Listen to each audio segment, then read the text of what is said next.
Assalamualaikum.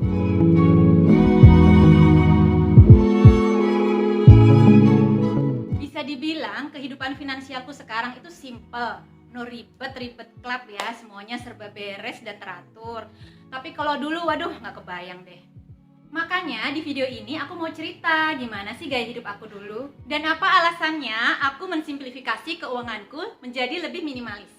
Aku besar di keluarga sederhana, anak pertama dari 2 bersaudara. Keluarga besarku juga sederhana, cenderung menengah ke bawah dan kondisi kami sangat jauh dari kemerdekaan finansial. Masalah keuangan sering kali terjadi. Beruntung aku selalu bisa masuk ke sekolah negeri dan juga perguruan tinggi negeri dan akhirnya diterima menjadi pegawai negeri. Di masa awal aku bekerja dengan take home pay kala itu hanya sebesar Rp212.000. Sampai kami sebut gaji Wiro Sableng. Sekedar bercandaan untuk menghibur diri. Aku masih tinggal dengan ortu saat itu. Makan juga masih ikut ortu. Pulang pergi dengan bis umum. Makan siang bawa bekal sendiri. Gaji bulan-bulan pertama aku gunakan untuk beli baju dan perlengkapan kerja seperti tas dan sepatu. Tas hanya punya 1, sepatu juga punya 1.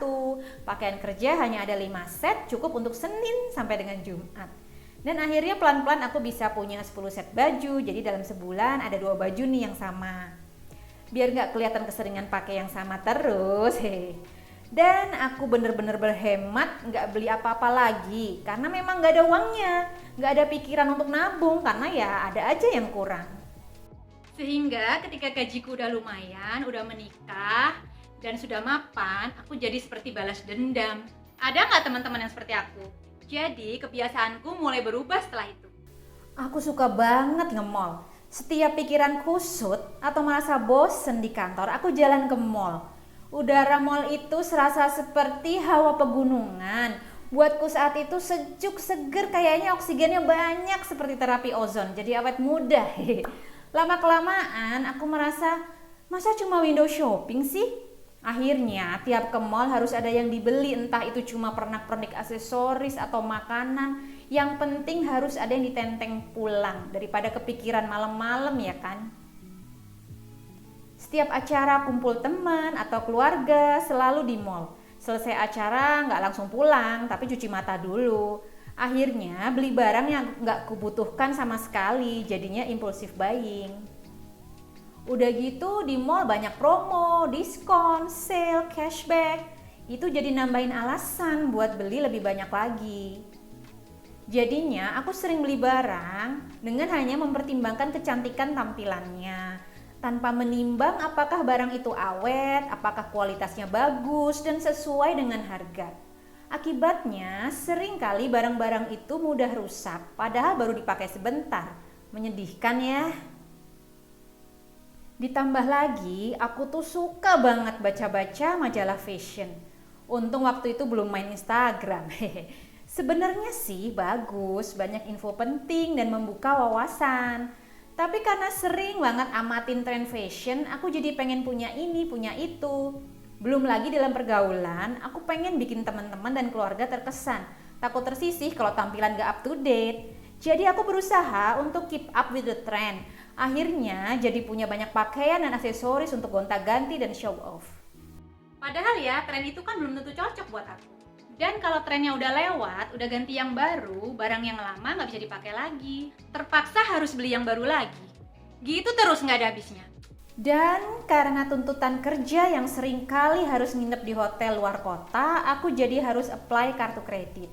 Karena merasa sayang, masa kartu kredit cuma untuk bayar hotel? Akhirnya aku pakai buat belanja dengan harapan dapat poin belanja dan kadang buat dapat cicilan 0%. Lagi-lagi jadi untuk belanja yang kurang penting. Belum lagi kalau telat bayar aku kena denda. Dan bayar gak full jadi kena bunga pinjaman yang lumayan besar. Waktu itu aku gak paham kalau kartu kredit itu sebenarnya adalah hutang. Terakhir nih, siapa sih yang gak suka traveling? Aku suka banget, baik dalam maupun luar negeri kalau ada rezeki. Tapi dulu kalau aku traveling fokusnya pasti ke mau beli oleh-oleh apa nih. Belanja barang apa yang gak ada di tempat asal.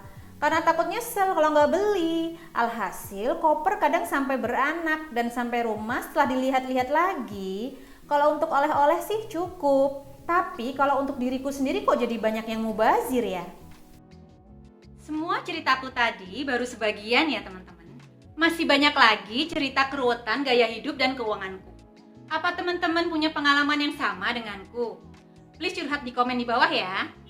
Aku belajar cukup lama untuk memperbaiki keuanganku dengan cara otodidak dan coba-coba.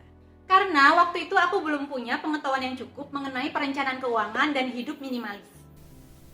Contohnya, gimana aku mengatasi biar nggak impulsif buying.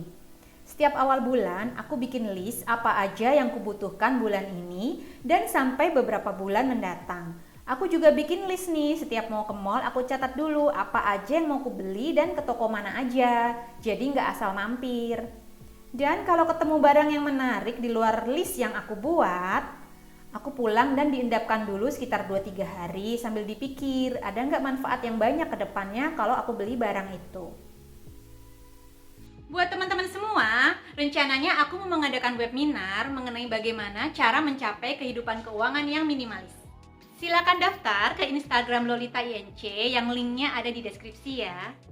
Seatnya terbatas, minimal hanya 15 orang, supaya diskusinya lebih efektif dan lebih bermanfaat ya. Sekaligus kita buat resolusi keuangan tahun 2021 bersama-sama yuk. Mohon share video ini ke keluarga dan rekan-rekan supaya bisa menikmati manfaat. Bila berkenan, silakan di like dan subscribe bagi yang belum subscribe. Thank you and see you on the next video.